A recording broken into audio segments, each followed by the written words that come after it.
I'm Dr. Jayne Takahashi, and I'm thrilled to be invited as a speaker within the Vet Alliance Continuing Education Program. This is my second cross-country tour with them, and this time I'm speaking about working through those difficult and challenging conversations that tend to arise in practice. What I really love about the Vet Alliance seminars is I get to meet the practice teams from many of the member hospitals.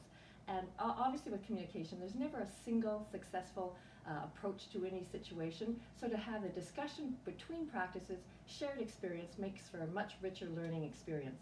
It's also wonderful to have every team member invited to join us, participate in conversations, because we get the perspectives then of every touch point within the practice.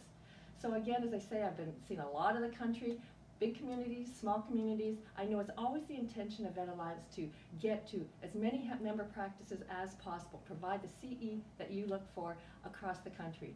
So again, thank you to Vet Alliance for providing this very interactive and shared learning experience.